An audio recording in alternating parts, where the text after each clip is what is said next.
要不要出口杯？比赛有谁？很多厉害的呢。我们来自不同地方，拥有不同身体。在这球场，我们说同一种语言。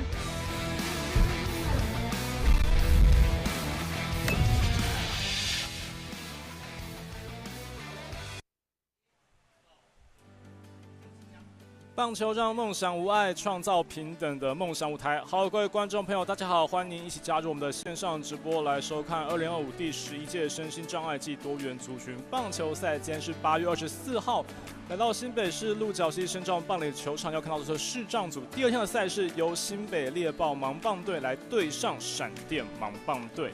那这真的是相当一个非常特别又有意义的比赛啊！那大家好，我是这场比赛的转播的主播林柱，相当开心为大家邀请到我们的资深专业球评曾公曾文成，还有专业的盲人棒球教练陈湘月来担任球评，还有全体辛苦的转播团队伙伴来一起为大家服务。曾公早安，教练早安，大家早。好，那今天是我们第11届出口杯棒球赛视障组赛事第2天的赛程。首先要来看到的就是新北猎豹盲人棒球队要交手闪电盲人棒球队。那在昨天的比赛的部分呢，其实今年赛事一共有4队的队伍参加，有闪电盲人棒球队跟新北猎豹盲人棒球队，以及夜魔侠盲人棒球队跟雄霸盲人棒球队。在昨天8月23号的比赛成绩，夜魔侠17-5以及4-2分别拿下胜利，已经率先到晋级冠军赛了。那后续就要看来积分来看，这场比赛之后能够决定后续的冠军赛跟季军赛的对战组合哦。那可以来看到现场新北猎豹盲棒队的先发打序，第一棒洪绍豪，第2棒古国卫，第3棒陈杰敏，第4棒饶茂凯，在张月玲以及黄雅玲。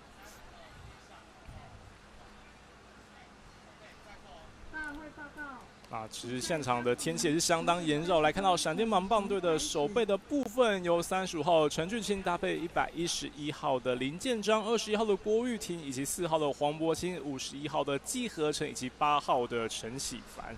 那当然，其实各位喜欢棒球的球迷观众朋友们，其实也可以现在看到我们整个的视障棒球的盲人棒球的场地跟整个规则都不太一样。我这边当然邀请我们专业的盲人棒球教练陈湘瑞教练来稍微帮我们解释一下最大的区别会在哪些地方哦。好的，那我就简单跟各位介绍一下，盲人棒球其实就是一个声音的游戏哈，因为眼睛看不到了，所以就是要靠声音来进行这个比赛，所以它的垒包会有声音，然后球会有声音，那球就是一个哔哔哔哔哔的一个间歇音哦，所以它叫 beep baseball 哦。那垒包就是一个长音，那就是方便这一个球员辨识它在1垒或是3垒哦。我们这个棒球是没有2垒的哦，所以基本上就是只有1垒或是3垒这样2个方向而已。那它是随机开的。对，大致上是这样的一个游戏，那就是看谁先上垒哦，摸到垒包哦，那或者是谁先把球捡起来，然后让打击者出局的一个游戏这样子。对，那现在比赛也开始了，那可以看到除了投手跟捕手之外，那其他所有的成员，包括打击及守备的成员，其实都是要戴上眼罩的哦，真的是要完全靠听音辨位啊。对，那打击者跟投手。捕手都是同一队的，是。那我们这个是比一个叫做三振力最低的投手哦，跟棒球就有一点不太一样，刚好是相反的这样。是。对。好坏球好像也不一样。也不一样，对。好球的话就是4个好球，1个坏球，它也不是叫坏球啦，就是有点叫 pass ball 哦，就是让打者跟投手要去重新熟悉一下彼此的 tempo 跟节奏这样子，对，对，就看到自己的投手把自己的选手 K 掉了，是。对，其实它主要也是蛮考验，如果想要去顺利抢分，这样子会蛮考验这个投手跟打者之间也是要有一定的默契哦。对，其实这个平常练习就是要练投手跟打者的默契。那打者他都是要固定挥同一个位置，就是第1次、第2次、第3次、第4次都要在同一个位置。我们投手才有办法去瞄那个地方，去投那个地方让他打。这是第一个点。第2个就是，那选手要去习惯投手这个投球的节奏跟 tempo。是。因为它 set ready ball， 那个 ball 喊完的时候，就是球会飞离开他的手，然后慢慢飞到那一个捕手的大概这个位置。哦，你看打出去了，打出去。那这边就来看守备方能不能及时将球找到并触。哇，最后是率先碰到了垒柱哦。对，这就是标准的 safe 球。是。对。那就是刚才看到，就是说我们一定要固定一个打击位置，投手才能够投到。那如果每一次挥击都不一样的时候，我们投手就会有时候很 confuse， 不知道怎么样去让打者去打到这个球。对。先来看一下刚刚古国伟敲出的这一球，哇，最后非常明确的率先碰到垒柱，那也帮助新北猎豹盲棒队在这场比赛先时得点，先抢下分数哦。我刚刚看那个主审在打者打击前会告知一些什么事情？第一个他可能会check 那个打者他的这个眼罩或者是一些装备是不是有安全，因为有时候我们看不到嘛，一定要保证他们的一个在场上运动的安全性或者是一个公平性，所以有可能要稍微跟他看一下，或者是说，你的什么东西没穿好啦，没戴好这样子，对。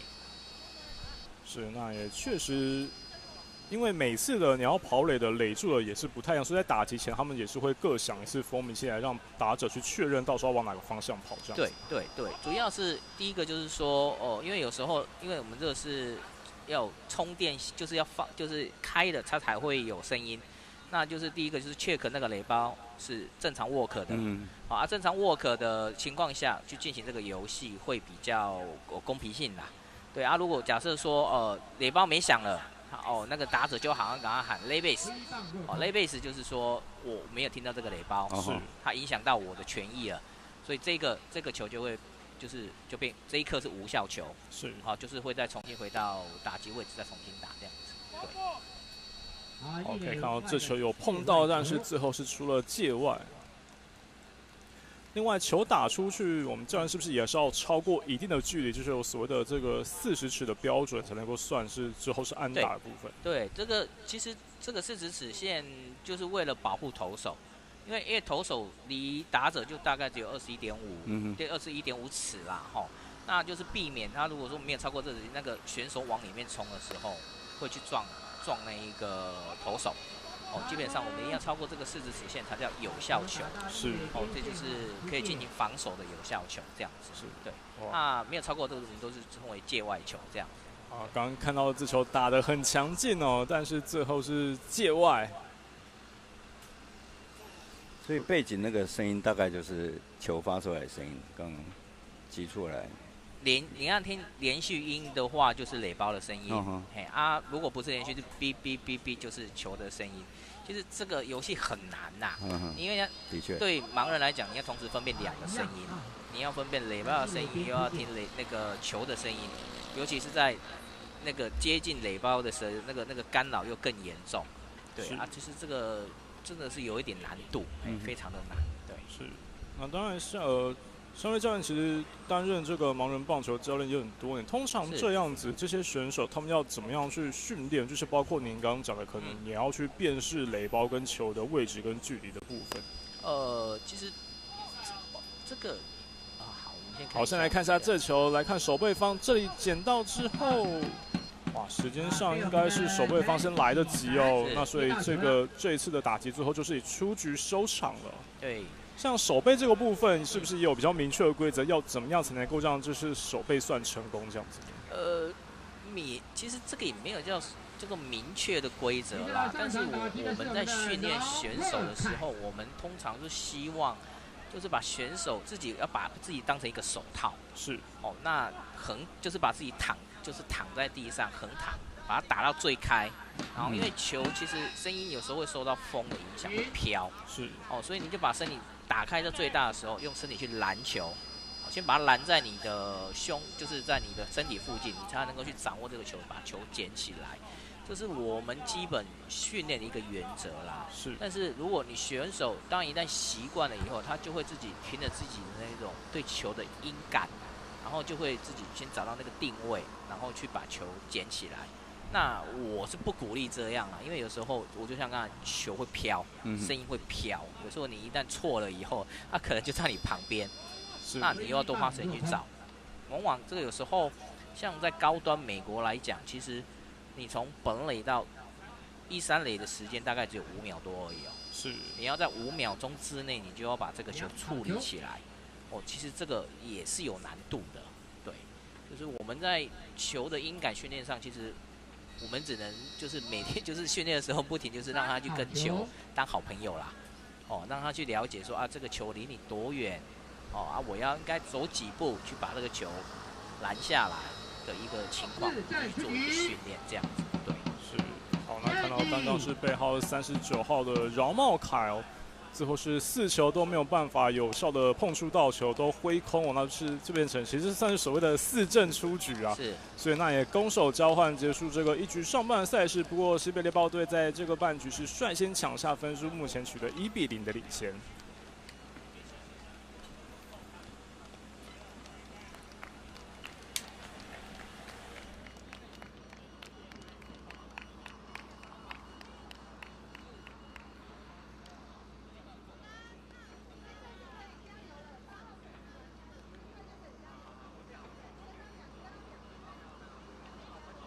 好，现在这个换场时间哈就可以加油，但是不知道再给谁加油。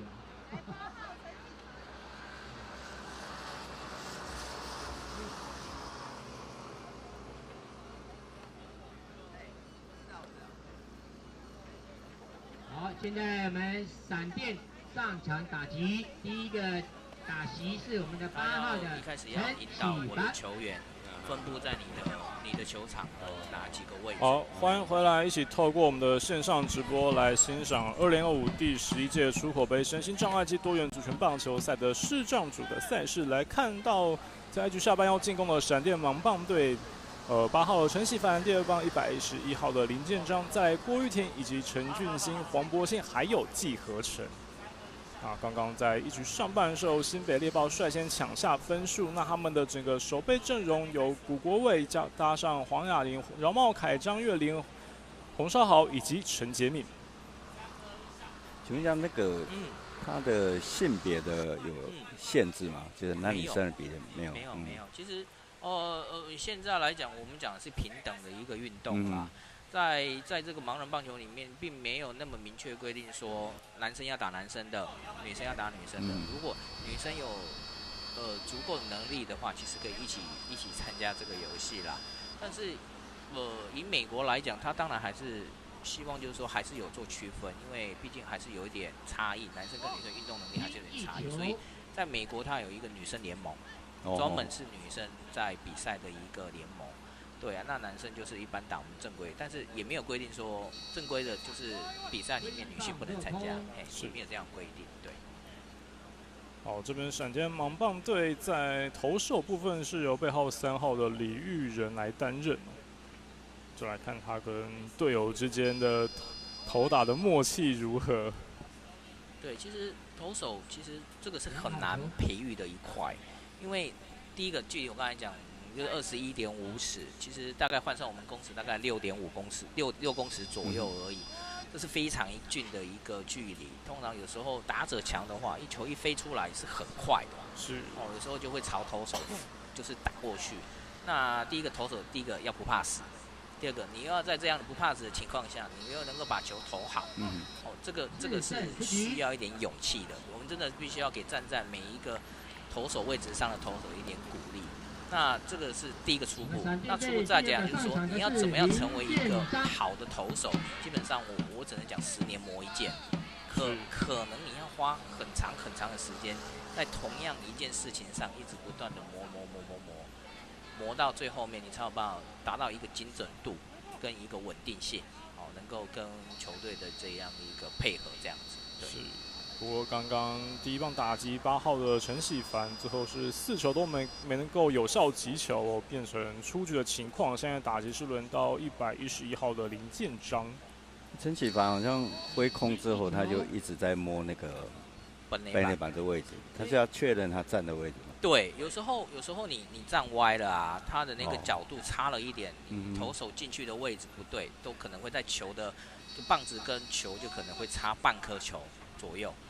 对啊，如果是好的投手，其实他自己就会去找位置去调整他的位置跟投手之间的距离这样子。是，所以他不挥就是坏球，对不对？对，只有就是一次。对，我们就是所谓的 pass ball， 来看这球打击出去之后，但并没有再进到有效区哦。对，你刚才就看到，就是说那个球刚好就在那个白线的里面，它就不是有效球。那有效球通常裁判会赶快先喊 bubble， 就是界外球，避免那个球员冲太快，冲到里面来，然后去撞到投手这样子。所以观测员要把防守员队友再带回原来站的位置。对。好球一次。那现在要重新再回到打击区，林金章要持续他的打击。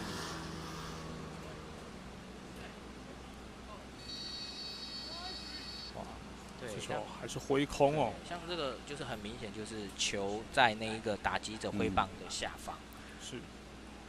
通常这样子，可能投手能够跟打者在场上直接去做沟通吗？可以，比如说出声提醒他的球刚刚的落点，大概可能跟挥棒距离差到哪些部分这样。哦，可以啊，当然是没有问题的。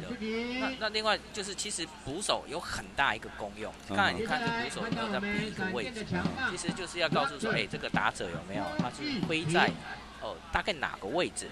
那你就是瞄准我这个地方投过来就对了。是，对。那有什么不能讲的？刚刚主播那个问题很好啊，但另外就是有什么是禁止投手跟打者讲？没有，只有脏话不能讲。你不能在场上骂你的选手。对，就只有这一点而已，其他的都可以讲。但是我们会有一个限制啦，就是说你可能要在30秒内把这件事情解决完。对，不要拖太久这样子。讲话是包括在这30秒里面。对，就帮你调整的时间啦。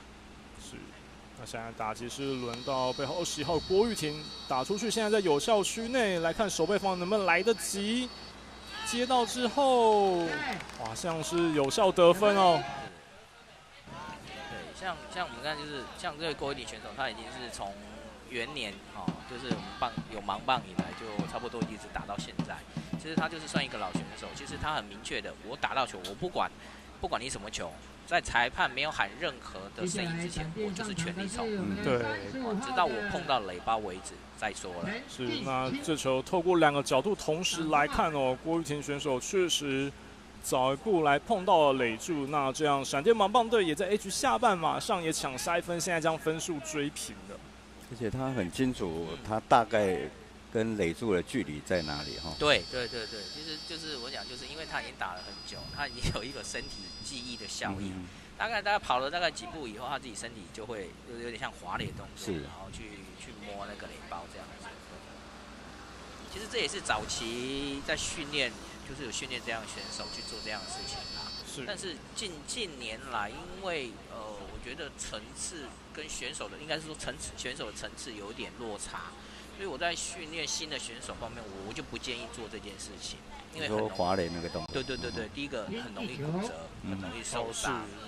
第二个是说你判断不精准的时候，你会跟垒包撞完你也有可能受伤。是。所以我现在的训练过程，我会希望选手就是你把你控制你在比如说一垒方向，你就是偏往你的左手边，用左手去拍那一个垒包就好，直接冲过去拍那个垒包就好了。是。这样也比较安全一点。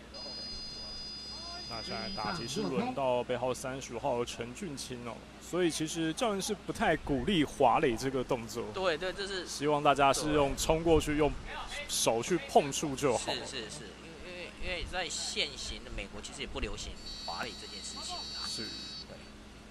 事实上，在我们来看，滑没有比较快啊。对，就是我们一般大家认知的棒球比赛当中，其实扑垒跟滑垒它的速度并不会比较快哦。对。但有时候还是看到选手可能一个已经本能的反应啊，还是习惯会扑下去这样子。对，就是应该早期的训练就是教他们这样啦，也是在我们的棒球的训练里面，就是滑垒就是棒球的一部分，所以就会带这样的观念给他们。那因为其实我这样看下来，这几年下来有一个安全性的问题，我就不建议用滑垒这样的动作去碰撞垒包这样子。是，不过这球陈俊卿最后也是挥棒落空，也是形成4球没有办法有效击球的情况，也结束一局下半的进攻。但现在两队都各在各自半局抢下分数，目前比赛是1-1平手。阿棒不算，就是接完。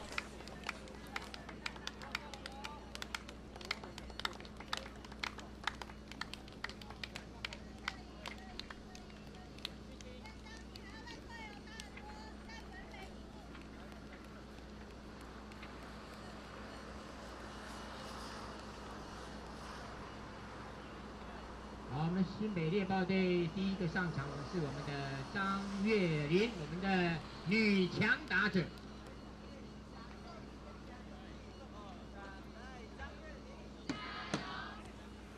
欢迎回来，第11届出口杯身心障碍暨多元族群棒球赛整个视障组第2天的赛事。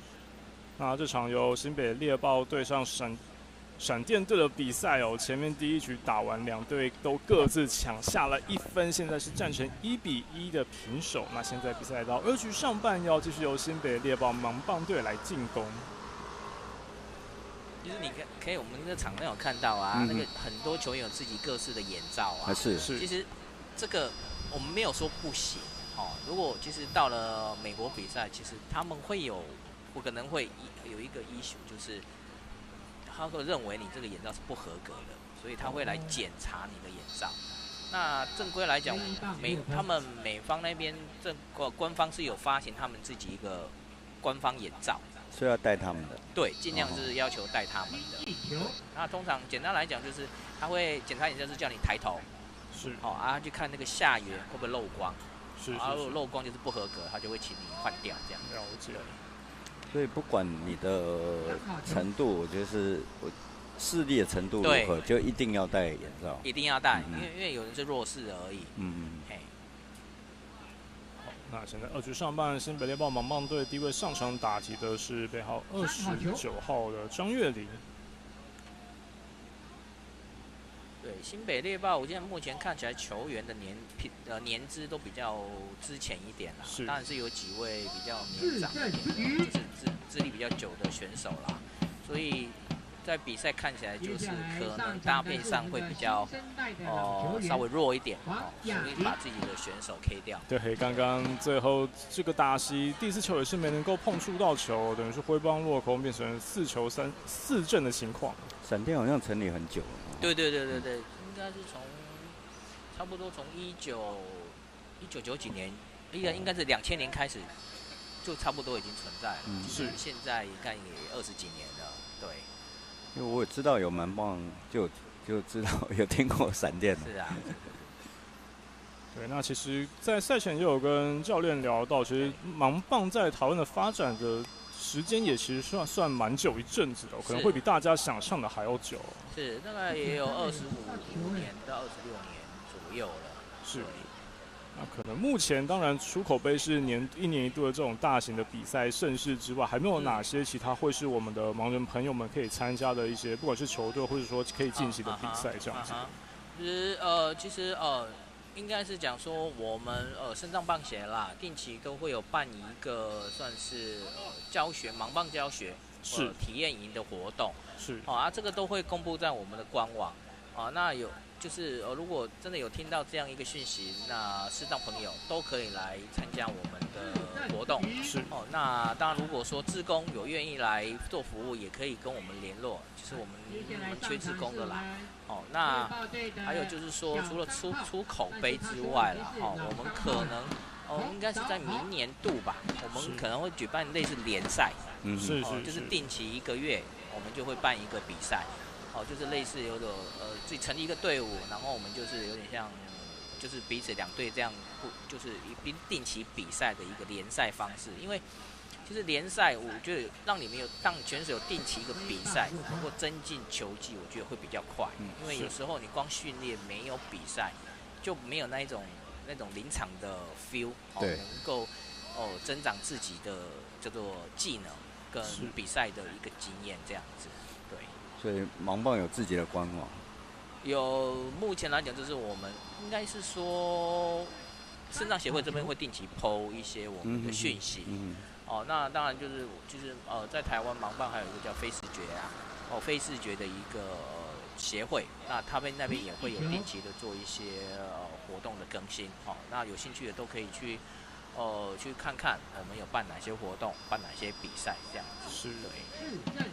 那看到这边打击的洪少好，最后这球也是挥空变成4阵出局的情况，那也让新北猎豹队在2局上半的进攻在这边停止，最后这个半局是没有办法拿下分数，那两队目前还是1-1的平手。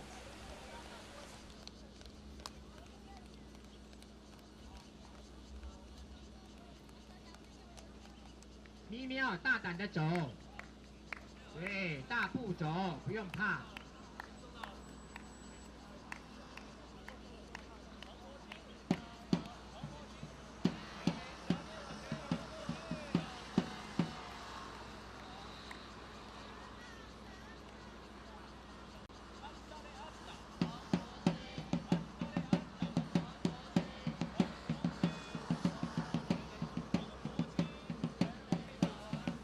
好，欢迎回来，继续透过我们的直播来收看第11届出口杯身心障碍暨多元族群棒球赛视障组的赛事。那在这边也提醒各位观众朋友，可以在我们社团法人的中华民国身障棒垒球协会的脸书粉丝专页以及官方 YouTube 频道，还有动资 Sports 的 YouTube 频道以及 Hub Sports 的 YouTube 频道，都可以来收看我们的赛事。那现在比赛要进行到2局下半，由闪电盲棒队的进攻第一位上场打击的是黄柏清。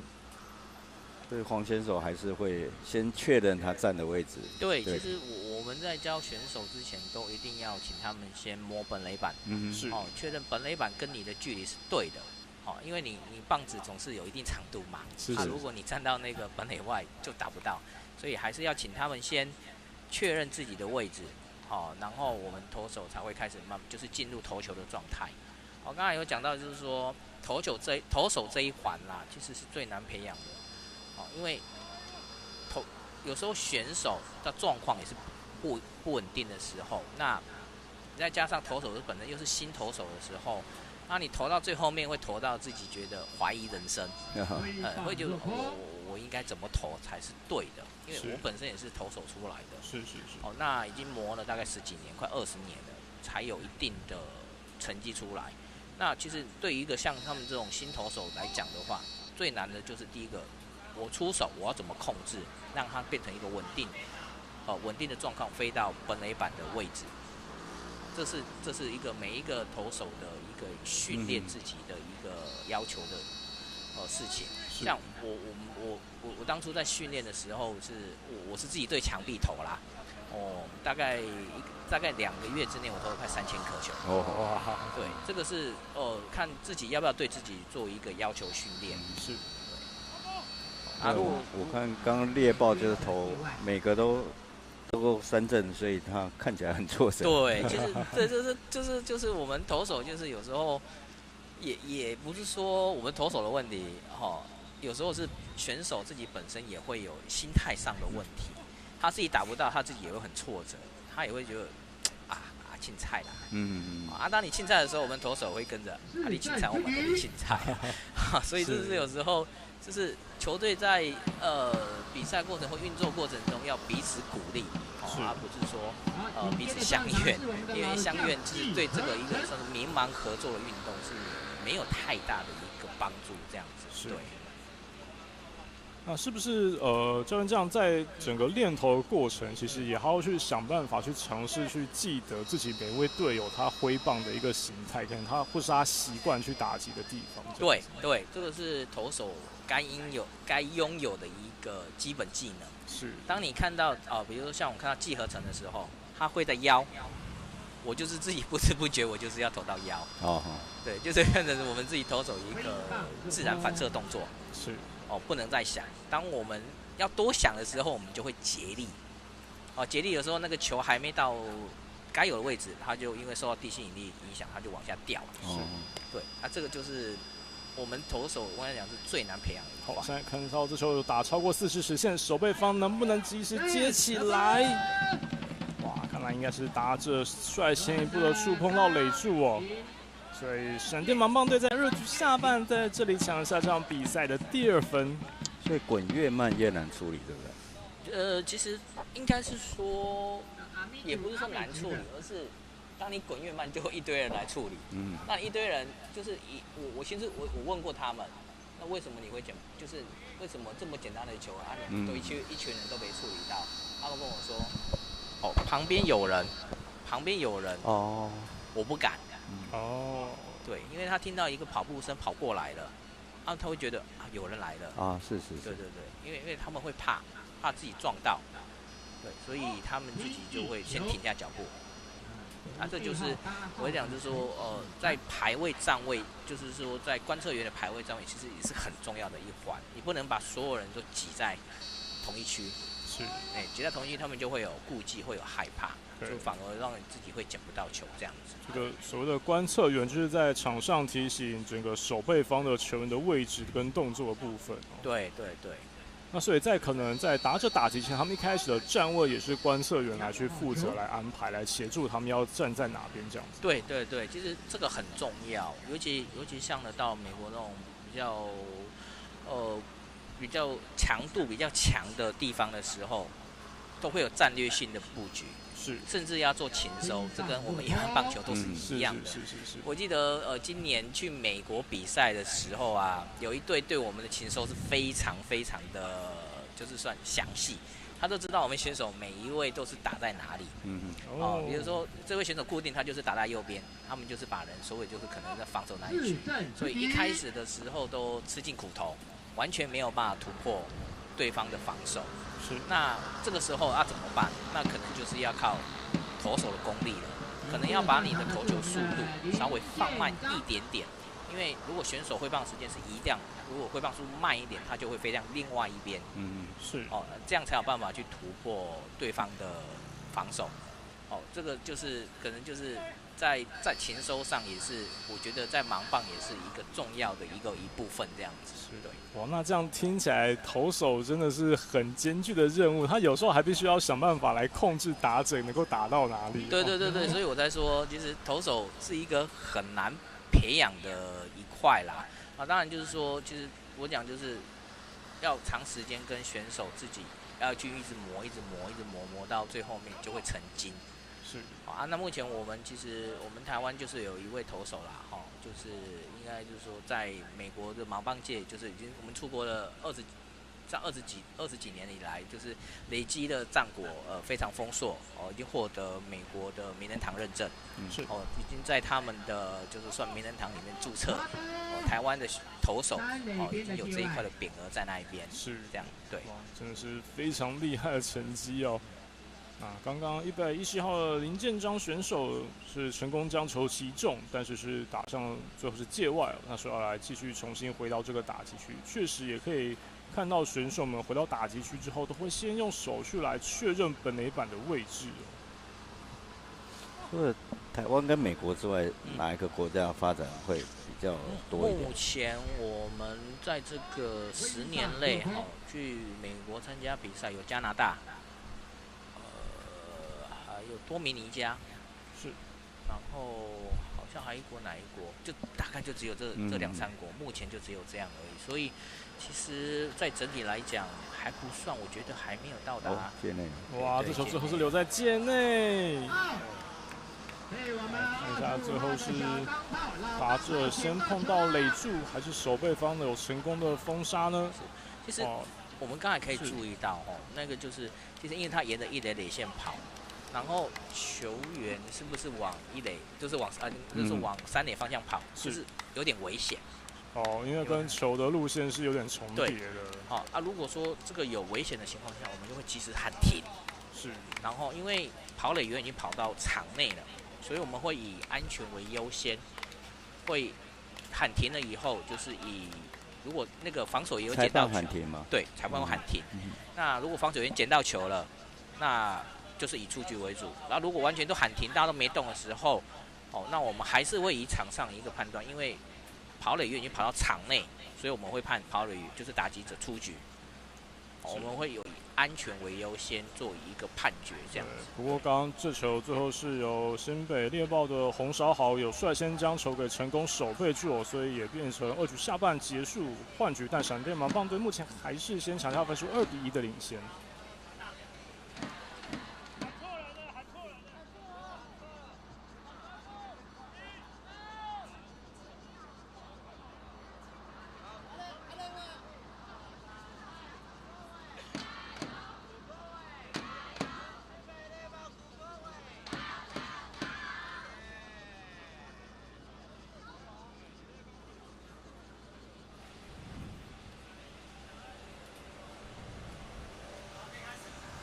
继续回到第11届出口杯身心障碍暨多元族群棒球赛，欢迎您继续透过直播来欣赏这场视障组由新北猎豹盲棒队来对上闪电盲棒队的交手。刚刚2局下半，闪电盲棒对手成功抢下分数，现在取得2-1的领先。现在3局上半，要由新北猎豹盲棒队来持续他们的进攻。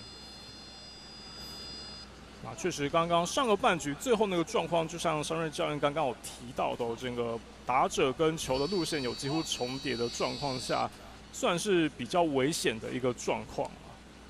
那想问，有比赛中真的有发生过就是这样子变成打者跟守备方有相撞的情形发生过？有，是在早期是有的。那就是因为这样事情就是发生2-3次啦，所以我们后来也不管就是情况怎么样，只要一旦进到危急的状况，我们就直接喊停了。那我们会定一个明确的规则，对，那就是只要你在危险情况下，我们是以哪一方的优势为先，像他已经跑到场内了，那就是他违规。因为通常来讲，我们已经把他垒住，已经往场外移了大概3公尺多，理论上不应该要往场内跑了，所以我们会以安全为优先，来判决打者是出局的。对，那像刚刚那球其实也是可以。另外一个比较危险的情况是，打者也有可能去踩到球，其实也会有蛮容易受伤的风险。对。这个又在规则里面是有明确讲，你踩到球是打者自己出局。是。我们这个都有明定。是。好，不过这边古国伟选手刚上场打着，古国伟选手是最后挥空，那现在也形成新北猎豹盲棒队1人出局。对，就你了解视障朋友他们击中球之后，他就很明确听到声音，就会很方向感都一直很好。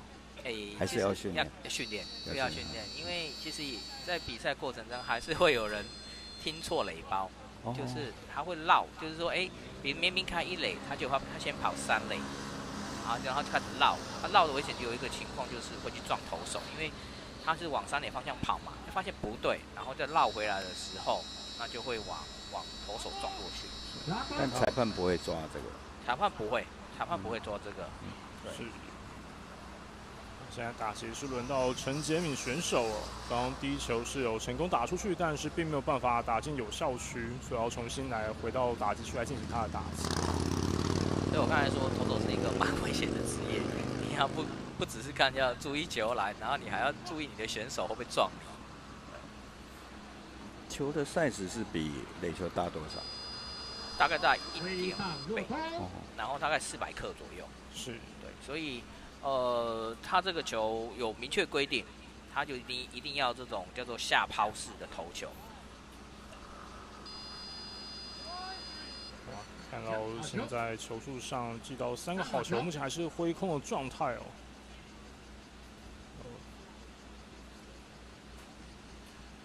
那也确实，打者在整个注意球的位置上面，哇，其实真的要必须想办法很专心，因为其实虽然说现场大家基本上会希望大家能够保持安静，但毕竟我们现在在一个户外的棒垒球场，周遭还是会有蛮多的杂音干扰的。对，尤其像我们又靠近马路边，会有这个车子的声音，其实对他们来讲是很大的挑战。是，那刚刚也是挥棒落空，就要换人打击哦。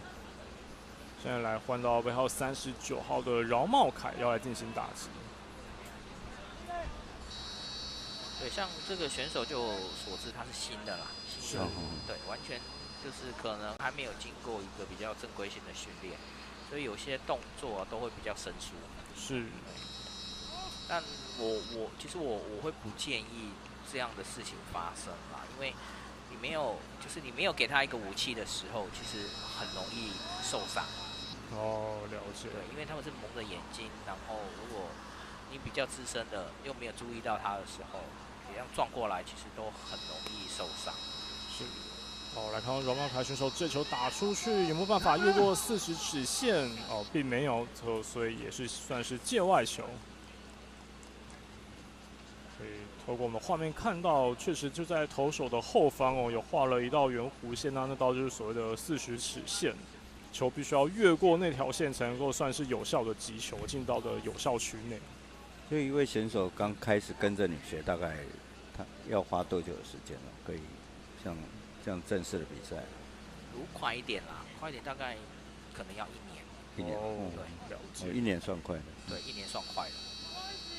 当然就是要看个人资质啦。对。通常我会觉得后天满的会比较快。了解。不过荣茂凯旋后最后这球也是挥空，那也形成这个半局的第3个出局数，结束新北猎豹盲棒队在3局上的进攻。目前比数2比1，是由闪电盲棒队取得1分的领先。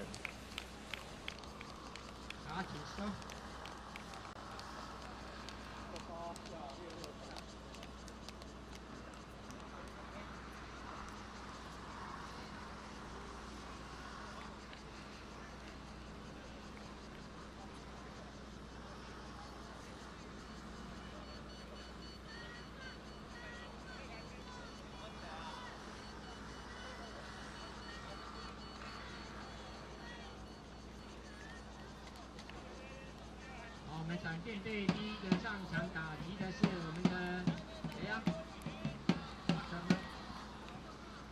？Rocker 21号，21号 Rocker 郭玉婷。来收看2025第11届出口杯身心障碍暨多元族群棒球赛，今天是8月24号，是由我们视障组第2天的赛程。由新北猎豹盲棒队来对上闪电盲棒队的赛程哦。现在比赛来到3局下半，要由闪电盲棒队来进行进攻。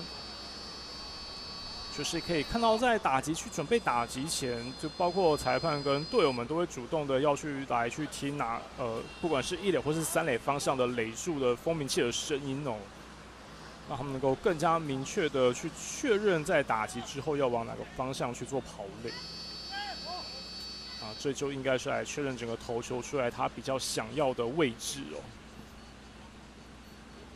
对，像这位郭玉婷选手，他的个人习惯啦，是他第1球一定要听，确认一下投手的状况。是，所以他是有经验的。对，他是有经验的，因为有时候投手也不一定说每次状况都是一致的。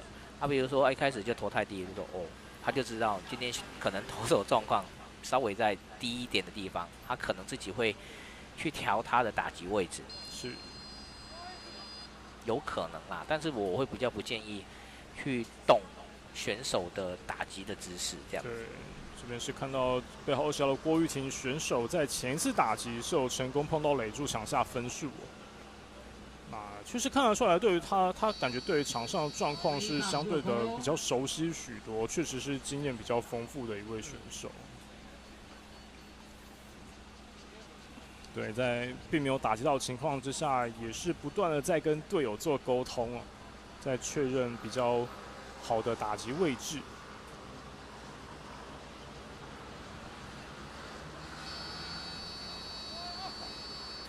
但这次的打击机会最后是有碰到球，所以还能够持续来打击。没有。抱歉，并没有啊。所以最后也是形成4阵出局。闪电盲棒队在3局下半现在是1人出局。但所以可以看到，刚刚他等于是挥空之后，是立刻去跟队友来确认刚刚那球挥棒的位置的。对，就像我们讲，有时候投手应该是打击者他自己有时候也会有状况嘛，他有时候自己棒子会掉下来，他会确认自己的状况是怎么样，再去跟捕手沟通一下。或是投手沟通一下。好，那目前1人出局，闪电盲棒队的进攻。这球打击出去，来看一下守备方有没有办法。转弯出去了。对，最后落地之后是转向了界外哦。对，好，35号的陈俊清选手，刚刚这球其实打出去的感觉还不错。但稍微比较可惜的一些，再透过这个角度来看，对，像美国啦，去比赛的话，通常都是不啰嗦，1颗球就出去了，是，而且每个球都几乎都已经是打超过那个垒包的距离了，是。看到陈俊清选手重新回到打击区，也是再三的确认自己跟本垒板之间的位置还有距离哦。但只有稍微可惜了一些，是挥空。我前一球真的打得很好哦。对，这可惜了啦，球转出去了。这边也再请头部之间来确认一下整个投球进垒的位置哦。有时候很好玩啦，就是选手不打的时候都是投很好的球，当投手就是当进入打击状况的时候，那个球就随便飞了。是这个我当过投手都很知道这个状况，因为会有压力。是。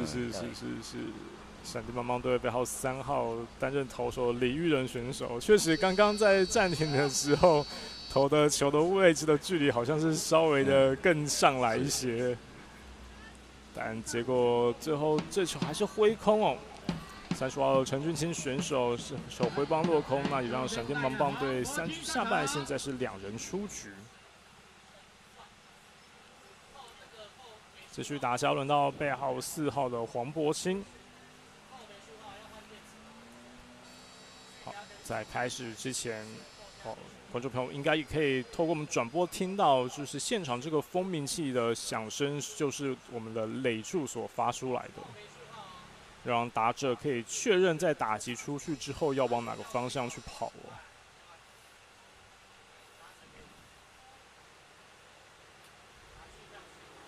背号4号的黄博清选手的打击，像这位选手，他的打击习惯是比较会拉打。是，所以必须要稍微再往他的膝盖内侧是稍微投一点，是他比较容易把那个球往左边拉。是，对，包括他以及这个半局也有上来打击，刚刚第一位出去21号郭玉婷哦，看得出来，而且是现在这个现代棒球的这个打击的趋势哦，都是一个从下往上捞的拉打型哦。是。就是我现在也是希望选手自己能够调成这样啦，但是我这个我觉得是有难度的一件事情，因为我刚才讲就是先天盲跟后天盲，如果先天盲的人他有那个既定有那种影像的概念在里面的时候，你比较好教。那你没有讲错，应该后天盲的啦，对。那先天盲的就是完全没有那种影像概念的时候，所以这球打击出去，来看一下位置。哇，看来是能够有效区内，而且要成功的跑向垒柱了。好，最后这个判决是打者还是守备方先碰到呢？对，是由打者率先碰到垒柱，所以闪电盲棒队在3局下半又再抢下1分，现在来到3-1。再透过重播看一下这一球哦，打出去之后确实立刻往3垒的方向冲刺哦。守备方还在寻找球的时候。黄博清选手已经扑向垒柱，成功的拿下分数，而且跑的路线很直哈。对，这也是其实也是训练的一环啦。是，对，因为你绕越大圈的话，你花的时间就越多。对，刚才讲到就是说，先天盲跟后边盲的差别啦。因为我们也有带过先天盲的，又打出去。再来看一下这球打出去之后，应该是界外哦。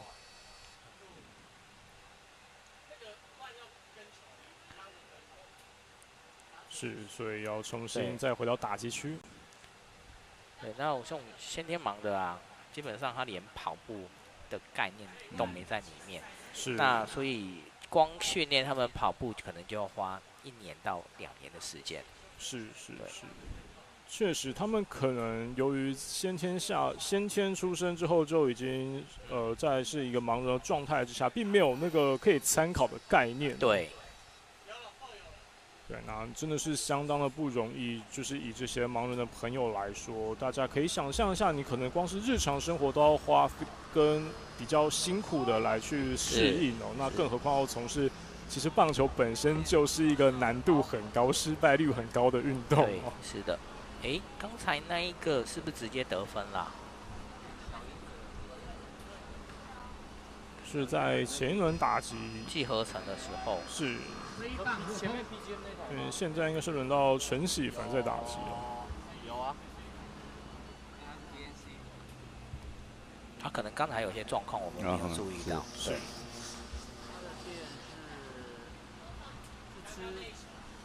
现在是变成2人出局，由背号8号的陈喜凡选手来打击。就是陈喜凡这个打击动作啊，我一直觉得好像有一点不太合物理的原则，因为看起来是下往上，可是他最后的那个位置是平的。对，那有时候我们投手会觉得很 confuse。是。所以这也会是投手必须要去想办法适应的地方。对。对，但这球是挥空，哇，可以看到其实捕手刚刚也稍微比较无奈一些，但也结束了闪电盲猫队在这个半局的进攻，但他们这个半局又抢下分数，现在来到3比1的领先。10点17分，10点20分，哎不对，22分。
大会跟大家说明一下哈，刚刚有一球我们的跑者在跑1垒的方向，我们守备呢跑出了1垒的边线，那有立即跟跑者有相撞的危险的时候，这时候我们的雷审做出了判决，那就喊停之后呢，因为是守备方阻挠了我们攻击方的这个跑垒，所以判攻击方得1分。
好，欢迎回来第11届出口杯身心障碍暨多元族群棒球赛视障组新北猎豹盲棒队跟闪电盲棒队的赛事。刚刚3局下半，季合成选手在打击的时候，这边可以看到他在打击出去跑到一半就停下来哦，因为其实当时是由守备方跑到他的跑垒路线上面，可以看到刚刚线审也有及时的出来做喊停的手势，所以当下应该是被裁判做暂停的。那这个球就是形成妨碍跑垒，所以闪电盲棒队刚刚季合成选手是直接算分哦，所以形成他们在刚刚那个半局是攻下2分，现在3局打完是取得4比1的领先哦。对，就是我刚才讲的，就是说我们是一个注重安全的一个比赛哈。其实刚才那一球是39号这个饶鹤凯选手应该是没有他守备的机会，结果他跑到这一个跑垒员的路线上的时候，这很明确的就是一个妨碍跑垒的状况，所以裁判很明确，为了避免这一个撞上的一个情况发生，所以赶快喊暂停。那直接就判给了打击者一个得分的一个结果，这样子。是，所以这个现审裁判也是必须要高度戒备，因为这个算是要一个预判，可能要完全尽可能去避免掉会发生危险的情况。是的，是的。规则精神跟棒球一样哦。是，没你的事不要。对，没你的事就不需要参与这样子，对。是，那现在比赛要来到4局上半，新北猎豹盲棒队的进攻。他们在投球的还是背号12号的尤正维选手。现在比赛两队是3分的差距。现在猎豹最大的问题就是想办法要把球打出去。他一定要想办法把球打出去。对啊，如果没打出去就没有杀伤力。对。其实有时候比赛就是这样啦，阿鲁都静悄悄的，不用在场上就觉得没什么压力。对。这里是看到应该是我们主审裁判要守备方再将站位确实做好哦。好，那一切确认都 OK 了之后，比赛持续进行，4局上半，新北猎豹盲棒队的进攻。第一位上场打击的是张月岭选手。这再确认一下，要求投手整个投球进垒点。我确实在这种确认的时候投的都蛮准的感觉。对，有时候就是这样，很好玩。就是在没有压力的状况下，我们都可以投得很好。当一旦要进入比赛的时候，那个什么软手啦，什么状况都会有。对，看得出来，有这位选手。反而是刚刚在试投得很中间啊，结果开始之后连续2球都稍微偏低。对，棒球投手练投得很准。是。但是这球还是稍微偏低，打者也挥棒落空。这就是我讲这是最难的地方啊，因为我们投手还有一个空间感。是。你还要去知道他挥的位置应该是在那个地方，我就只有那个地方可以投。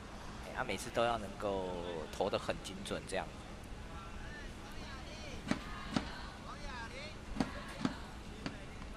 好，那现在1人出局，继续打击，轮到421号的黄雅玲，也是位女性的盲人朋友选手哦。对，刚才我们都没有提到球棒这一块的事情。其实球棒那个是30盎司，是很重的，对女性来讲，是比较重的一个球棒，因为球本身就已经400多克了，很重。如果你不拿重的球棒，其实那个球棒打到球啊。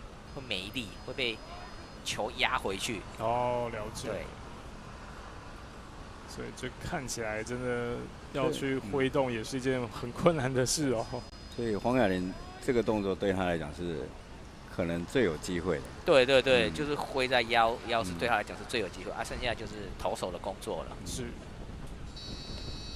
好，去手打击到球，来看我们在有效区，这里守备的位置第一时间没有办法拉到。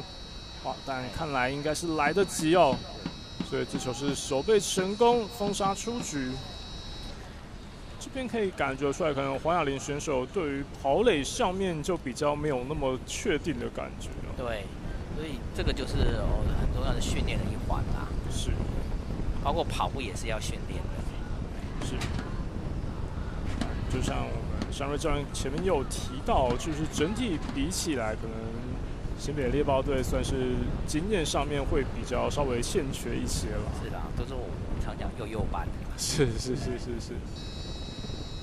但也是希望他们能够持续的投入在这项运动上面哦。其实你肯花时间去练习，多增加一些比赛经验，其实整个感觉就会完全不一样。对。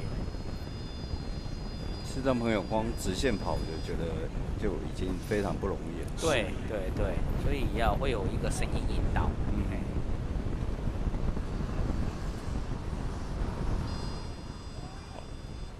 其实盲棒其实还有另外一支啦，就是这个叫美式的，是由美国人发明的。是。还有另外一款就是意式，欧洲那边发明的。是啊，那个玩法其实跟这个有点类似，但是它的球就跟我们棒球一样大。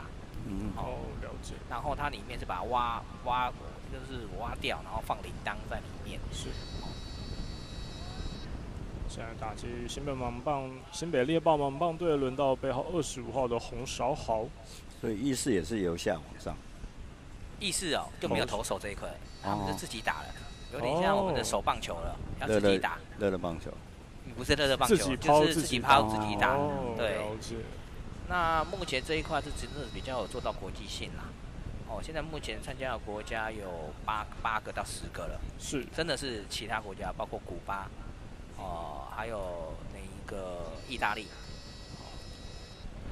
德国也有，是，法国也有，英国也有，蛮多国家的。自己抛自己打，听起来比较合理了。对，这个比较可以练。对。来看这球，哇，打得非常的扎实。现在洪韶豪选手应该可以确定为新北猎豹队抢下分数哦。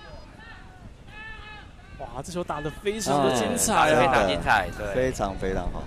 可是你看到季合成选手也是冲得很明确。对，以手背端的表现，刚刚建成选手其实补位相当的迅速，哇！但这球真的打得很强劲。右打的洪韶豪选手反方向的攻击啊！这个球投手就很有成就感。对，投手打这种球就会觉得很爽。是。哇，非常漂亮的一个打击，帮助新北猎豹盲棒队抢下这场比赛的第2分。现在两队比数来到4-2，2分的差距。哇，也确实。以新北猎豹的状况来说，刚刚这球算是闷了很久啊，终于来一个畅快的一击，是非常精彩的打击表现。猎豹好像有打就有。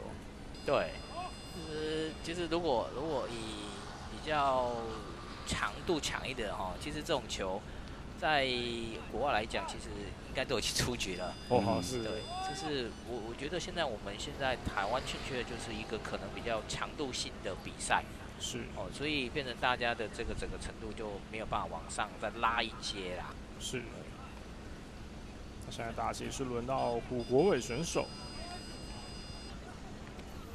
就来看能不能延续刚刚洪韶豪那一棒的气势哦。那当然，以今年的出口杯来说，是总共有4队参加。那教练是提到，想要来提高强度的话，会不会整个要先想办法推广，让队数更多，也会是一个可能要优先进行的考量。当然啦，当然这个队数增加是必然的啦。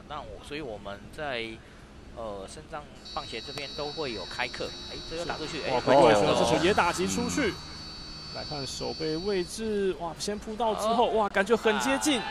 差一点，差一步，是防守方也是差一点点。对，还是古贵选手率先的碰到垒柱哦。哇，刚刚这球非常的刺激啊。对，那个猎豹这边终于就是已经暖身完毕了。是，来看这球打向右半边方向，哇，必须说这边外野的手背。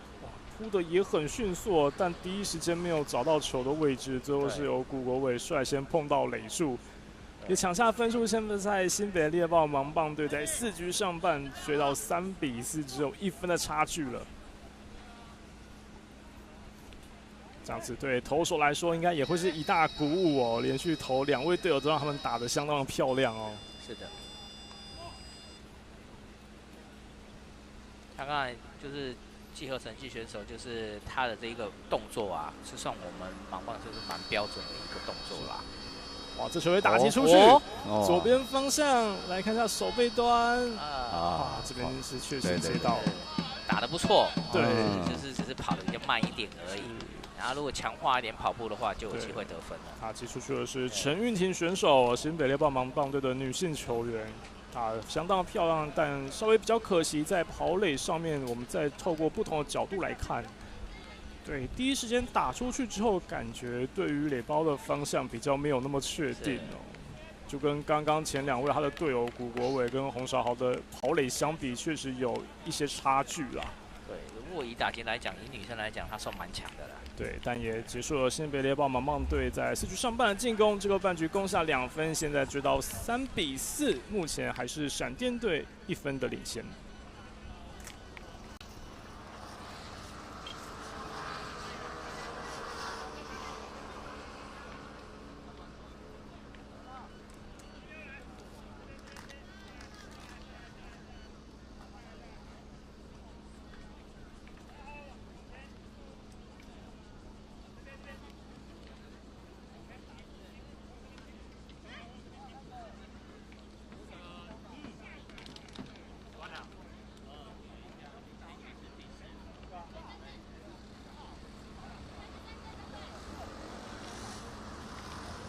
欢迎透过我们的线上直播来收看2025第11届出口杯身心障碍暨多元族群棒球赛视障组的赛事。这场由新北猎豹盲人棒球队跟闪电盲人棒球队的比赛要来到4局下半，刚好4局上半新北猎豹有所斩获，成功的攻下2分，现在双方4-3，1分的差距。跟陈教练聊天说还有换头，这种几率高不高？对。其实还蛮，应该是说看每一队他们自己有多少个投手，当然就是说每一个选手他有自己适应的投手。那如果你那一队里面有自己专属的投手，他是没有限制说你什么时候要换，没有限制。比如说我，这位林建章选手，我适应了另外一位投手，我可以指定他上场。哦，了解。对，随时都可以。那换下去还可以再上？可以，投手是没有限制的。对。所以有可能会发生一个球队当中有所谓专属的投打搭档这种概念，有，就有点像我们职棒可能哪位投手配哪位捕手会投的比较好，就固定他们2个搭档这样子。对，是。所以一般会准备几个投手？正常情况下？正常通常一队就只有一个。一个对。OK。现在打击闪电盲棒队在4局下半第一位上场打击的是背号111号的林建章选手。所以你们平常练习投手一定要到。对，基本上都是要到的。投手不能请假。对。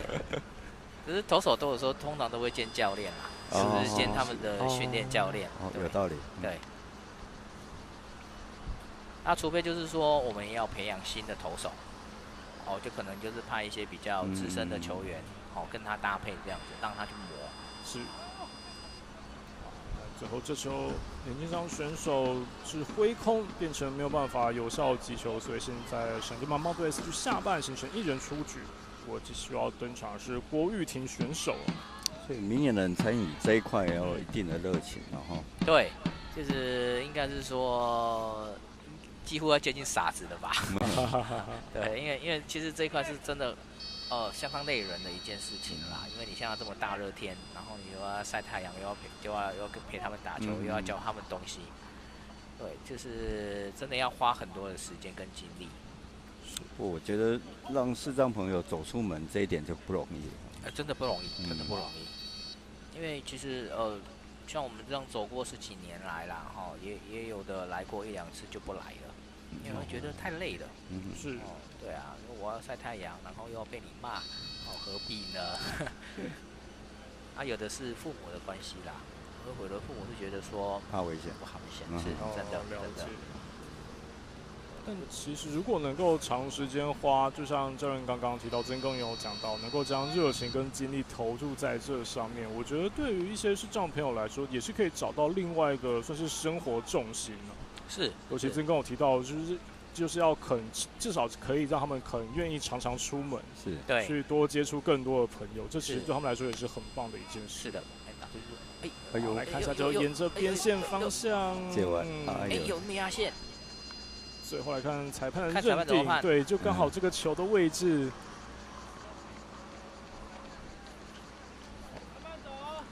再透过这慢动作重播看一下打击出去之后，这球郭玉婷选手的击球，球就沿着左半边的边线在上面滚。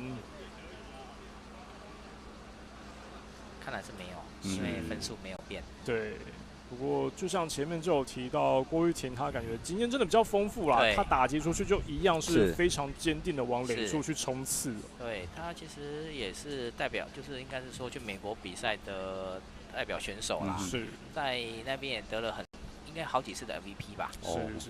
对，我们台湾的盲棒队其实在国际赛场上也是有相当好的成绩哦。是。本垒后方好像还是有队友这边指挥哦。本垒后方哦，没有因为我刚刚看他在跟投手比方向。基本上啦，应该是不会有这样的事情发生。对，我们都只有捕手跟投手而已，基本上应该是由捕手来掌控投手的状况。像，其实我看好几球都是投在那个棒子的下方，理论上应该是捕手要去跟投手讲，你今天的球都太下面了。你要拉高一点，让选手能够打得到。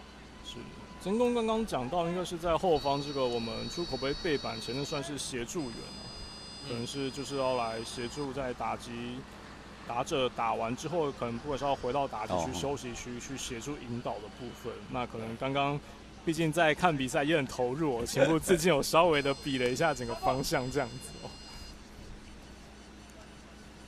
对，应该是啦。应该正常来讲不会有后面有那一个人存在。是。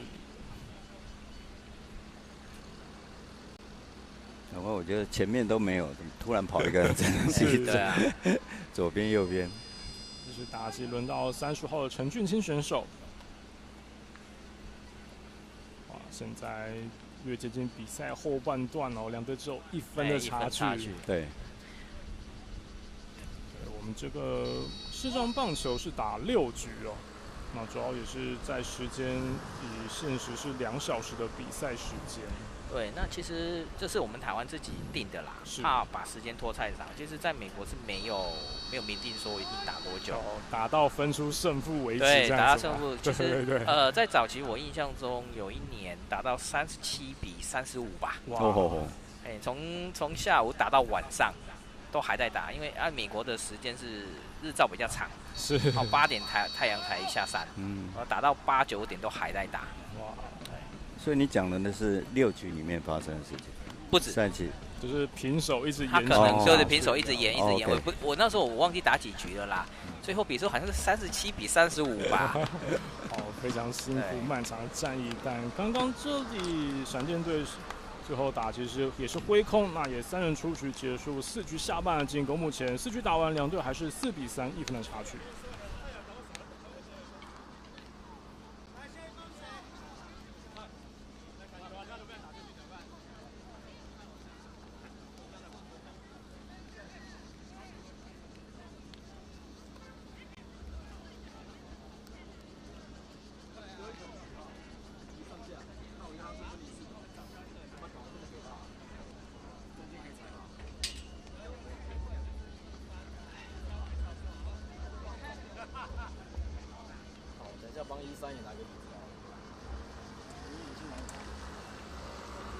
好，欢迎您继续透过线上直播来欣赏第11届出口杯身心障碍暨多元族群棒球赛。现在比赛4局打完，新北猎豹盲棒队跟闪电盲棒队的交手，前4局打完是4-3，闪电盲棒队取得1分的领先。那现在比赛要进行到5局上半，由新北猎豹盲棒队的进攻。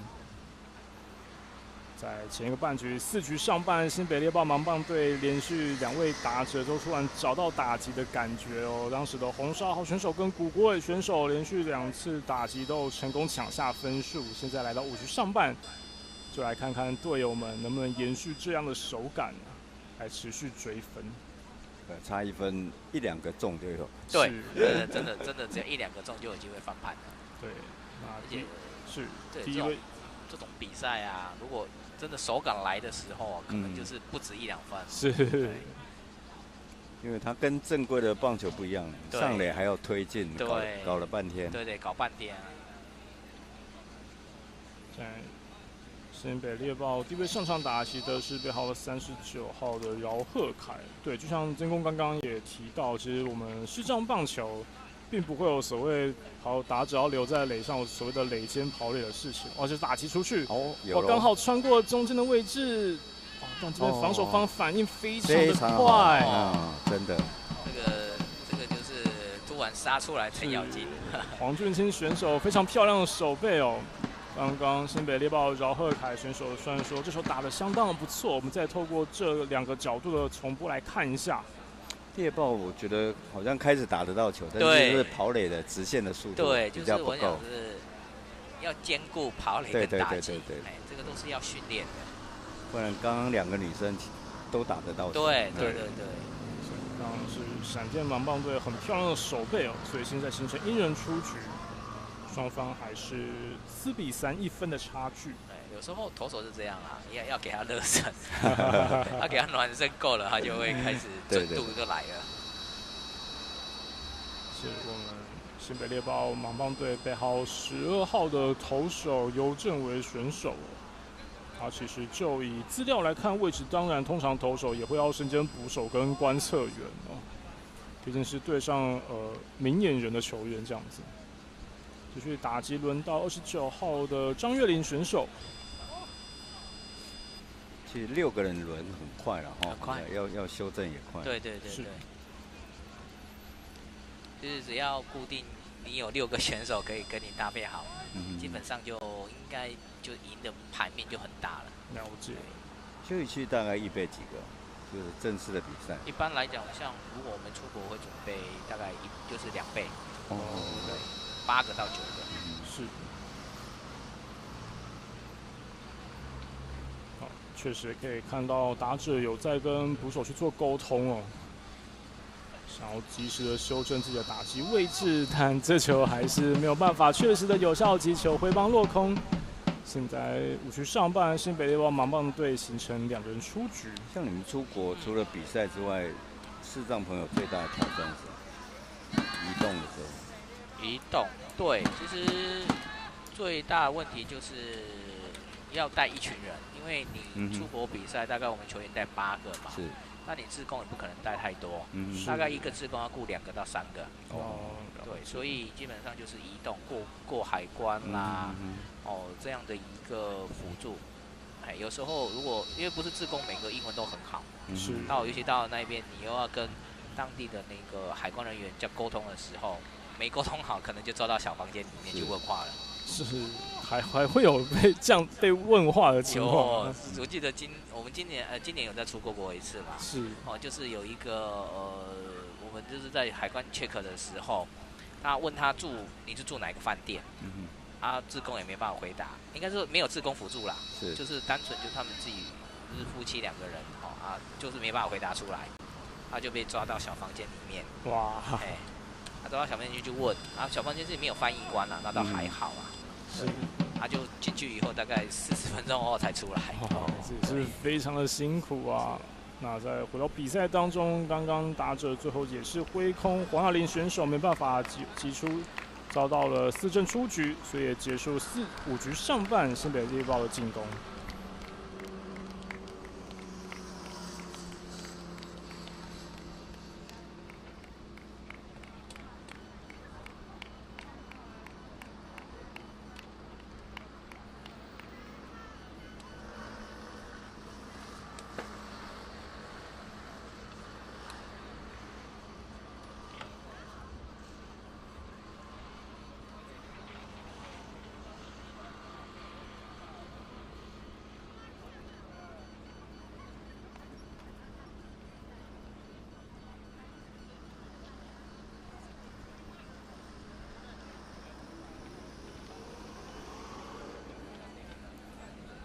欢迎继续回来，第11届出口杯身心障碍暨多元族群棒球赛，我们今天进行到视障组赛事最后一天的赛程。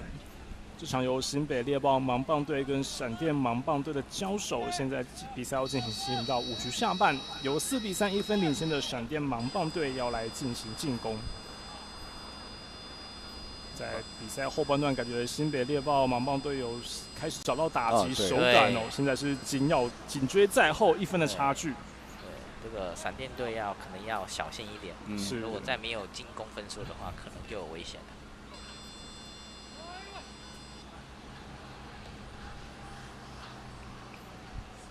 捕局下半，闪电队第一位上场打击的是背号4号的黄博清选手，在前面半局在手背上有一个相当精彩的 play 哦。的确哦，不然可能4比4。对啊，至少从我们画面转播画面上突然窜出来一个身影啊，整个滑下去将球给成功掌握住。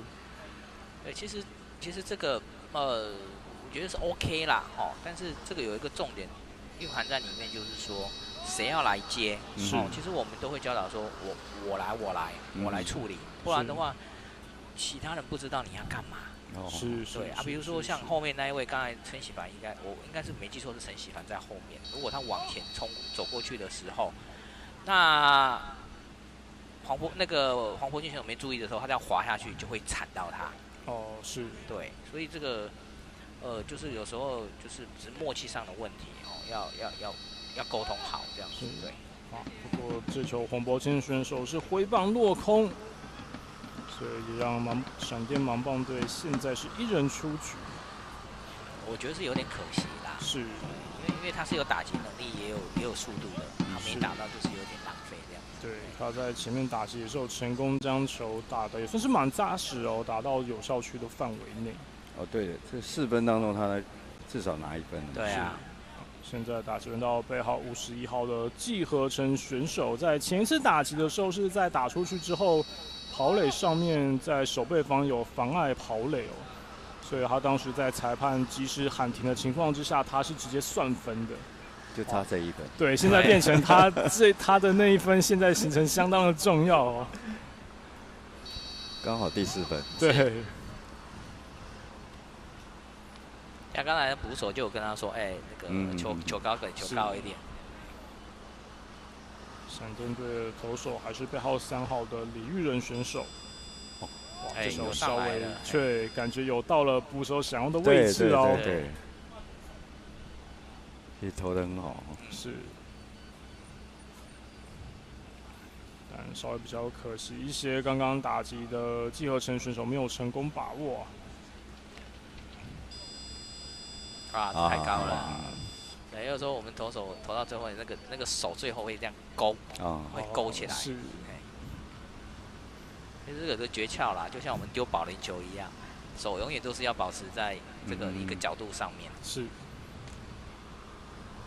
不过这种天气不容易了。不容易，真的不容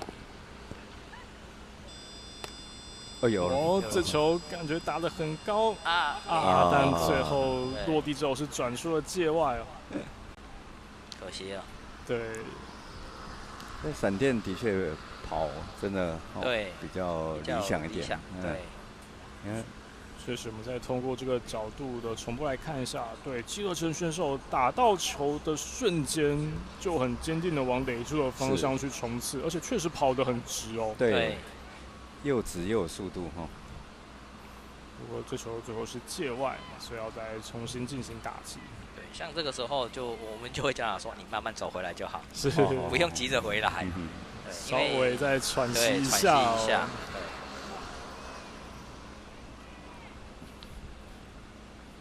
像真宫刚刚有提到天气的部分哦，现在来看气温应该至少也有到34、35度哦，而且太阳直照，真的选手非常的不容易啊。体感温度快40。对，体感温度应该一定是逼近40度。像我们今年去的话，在这种温度下，美国它是不比赛了。对，它就不比赛了，比较安全。对，比较安全。我们这是视障的甲子园。是。有。让打进场内哇，可惜。这边来看，应该是要成功拿下分数了。季和成选手打出去之后，成功抢分。像刚才就是那个。球其实都已经在他正面了，但是他完全没有反应，所以这是经验还是？对，就是一个经验跟训练的问题。对。这边来看季和成选手刚刚跑垒之后脚的状况哦，就像教练刚刚又有提到，其实习惯这样冲刺去滑垒是有一点点风险。对，因为你扭转了你的肌肉的方向嘛。其实很容易让你的肌肉群受伤。是。对，而且它是整个膝盖往下跪。对。不过就刚刚就在我们转播台前面，在协助员的引导之下，季乐成选手还是有自行的走回休息区，应该是没有大碍。好，来看这球，接到之后，哇，这是一次成功的守备。对。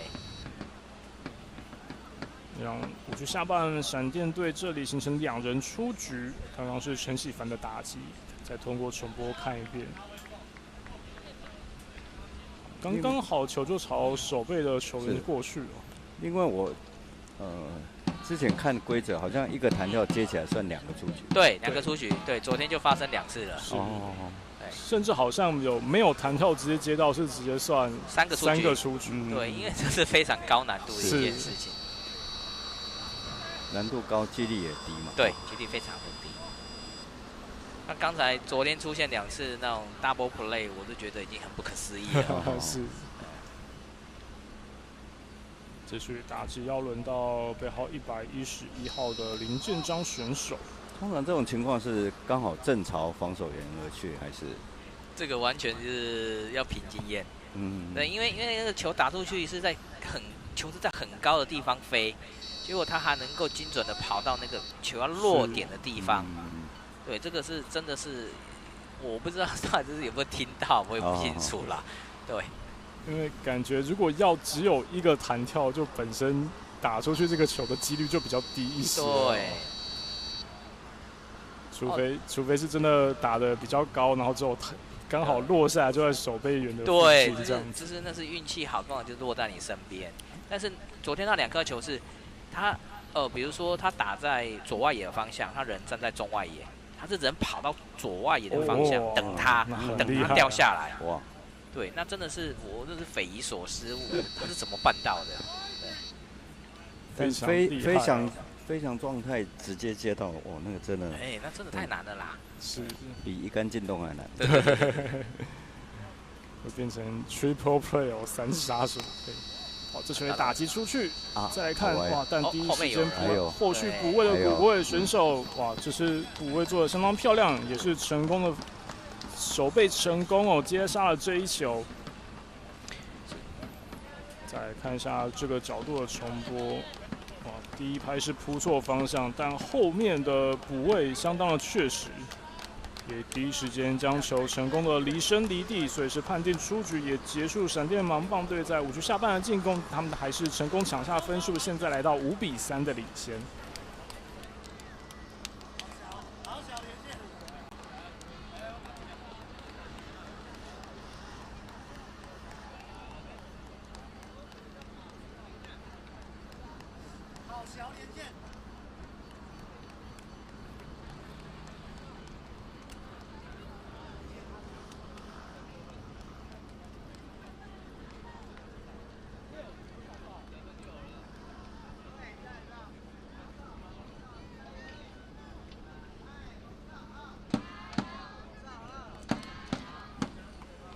好，欢迎您继续透过我们线上直播来收看第11届楚口杯身心障碍暨多元族群棒球赛。我们视障组第2天的赛事，由新北猎豹盲棒队来对上闪电盲棒队的比赛，现在要来到6局上半。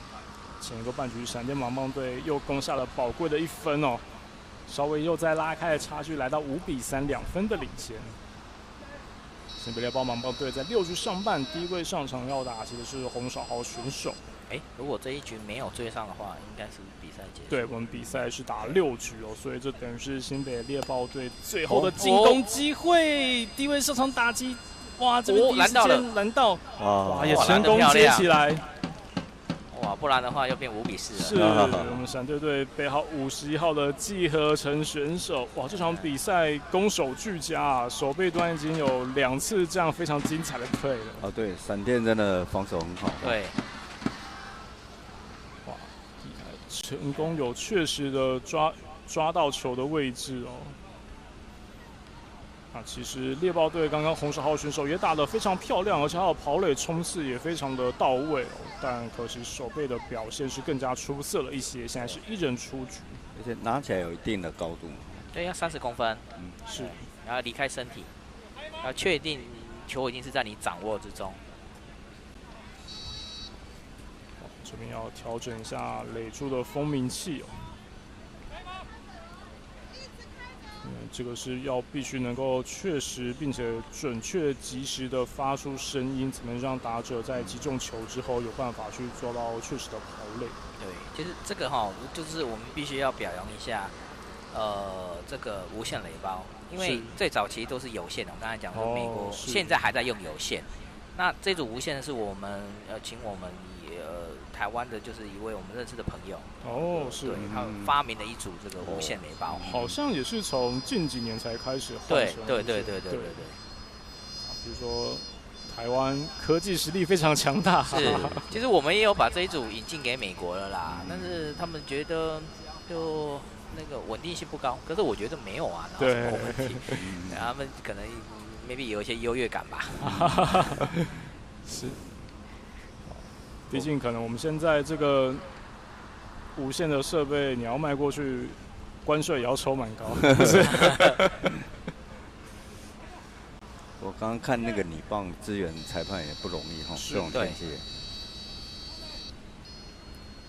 现在在确认风鸣器装置 OK 之后，这边可能要再稍微做调整一下，在三垒垒柱的方向。刚刚我在更换风鸣器，现在要在调整垒柱的位置。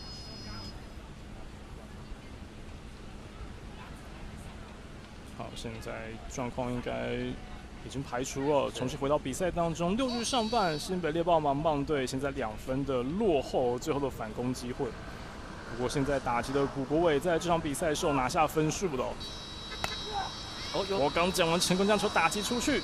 过了，守备方冲过了，有机会，哇，古国伟又成功抢下分数，连续2次打击他都有得分，不错。现在就让比赛回到1分差喽。刚才可以注意一下那个投手闪的这个动作，其实是盲棒它是有规定，投手一定要避开，要袭击你的球，不然他会把你视为你是故意去挡这个球，因为在规则里面就是打到投手就是这一球不算，但是如果你被发现你是故意的话，那可能会直接判打者出局，就等于是妨碍守备这样。对，了解。那我们再看一下这球，哇，投手确实闪得非常的及时哦。对，还有12号的尤正伟，现在让比赛靠着古国伟刚刚的安打得分，现在回到1分差，5比4，闪电队只剩下1分的领先。这球打击出去，不错，哇，成功打进有效区。那接下来就要看跑垒。是在跑垒输在跑垒了。就像前面比赛也有看到这位陈云婷选手其实2次打击都能够确实的有效击球。对，再透过2个不同角度来看一下，还不错。对，但确实在跑垒上面是稍微比较犹豫整个速度也没有出来这个就可能要再靠一些后天的训练去加强了，增加更多的经验。但这样看起来，如果他是经验比较缺乏的选手，那他的打击是蛮有天分的。对。那变成6局上半，新北的猎豹队已经2人出局，打击要轮到饶鹤凯选手。双方1分差，新北猎豹最后的反攻机会。像这种挥棒在那个头顶上的我们其实我们真的很不喜欢，很难投。教练以也是投手出身的角度来跟大家分享这样子投球这样。通常面对这样子的打者，可能会不会还有哪些的小 pitfall 可以去想办法去适应？我就刚讲完这球切到反方向，有机会！第一时间到底有没有接起来？又是输在跑垒。是，这球虽然守备方第一时间没能找到球不过闪电队背后110号的林建章还是来得及及时修正，成功将球给举了起来。再透过不同的角度来看，饶鹤凯选手这球砍下去砍得相当不错但跑垒确实一开始，而且有点绕圈，对他有点绕了一个弧形。啊，最后其实也没有办法第一时间碰触到垒柱。对，其实他在跑垒有点怕垒包，你有没有看到他在闪垒包？对，所以这个还要再训练啦。对，那也稍微可惜一些，新北猎豹盲棒队虽然在6局上半有攻下1分，但最后的反攻功亏一篑，所以还是恭喜我们闪电盲棒队是5比4来抢下这场比赛的胜利哦。哇，真的也是后半段两边打击都有逐渐找到手感，算是互相的抢分，非常的精彩哦。这边可能也要稍微再问一下我们的陈教练，对于这场比赛两队这样子的表现的内容来说，你有什么样的看法跟想法？